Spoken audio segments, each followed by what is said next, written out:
Alors Gérard est représentant départemental et régional, mais je crois que globalement tout le monde le connaît. Bon, on verra, mais voilà. Bien, bonjour à tous. Grand merci pour votre présence. L'APF, comme le dit Catherine, est heureuse de vous accueillir dans ces nouveaux locaux consacrés premièrement au fonctionnement de la vie associative, à la coordination de ces différents acteurs, mais aussi au fonctionnement de deux de ces services, le CESAD et le SAMSA. Ces locaux associatifs ont été souhaités par les adhérents et tout particulièrement par les membres du conseil de délégation. Nous voulions des locaux que les personnes, que leurs familles, leurs amis aient plaisir à fréquenter. Il faut dire à la représentante du conseil d'administration de l'APF, ici présente, toute notre reconnaissance. À ce moment du propos, il faut aussi signaler le travail conséquent réalisé par la directrice de la délégation qui a eu pour mission de coordonner cette aventure immobilière sous tous ses aspects: conception, choix technique, suivi du chantier, contact avec l'architecte et les entreprises.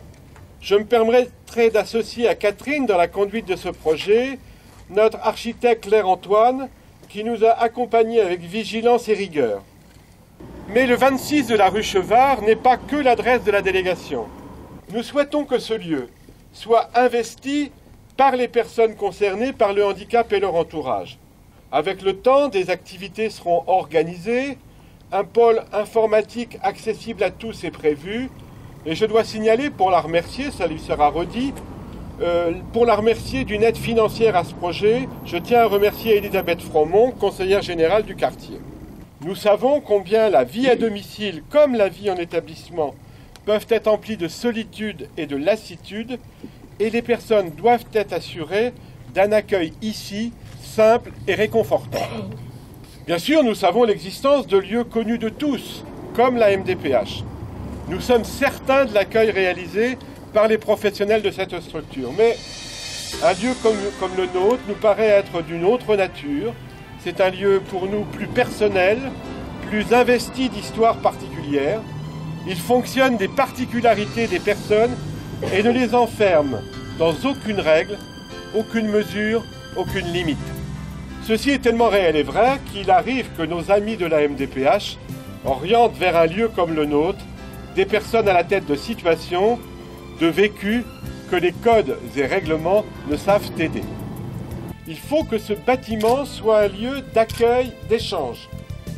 Nous souhaitons aussi que ce lieu soit facilitateur d'échange avec nos amis investis sur d'autres pans, d'autres secteurs, d'autres familles du handicap. Nous sommes en effet persuadés qu'un grand nombre de sujets nécessitent l'élaboration de positions et la conduite d'actions en commun. Mais ce lieu, c'est aussi celui des services de l'APF, CESAD et SAMSA. Grâce à l'expertise et l'intervention adaptée des professionnels, des usagers vont être plus à même de faire face à l'existence. Ils vont être aidés dans certaines orientations, certains choix de vie. Ils vont trouver le soutien utile à leur insertion.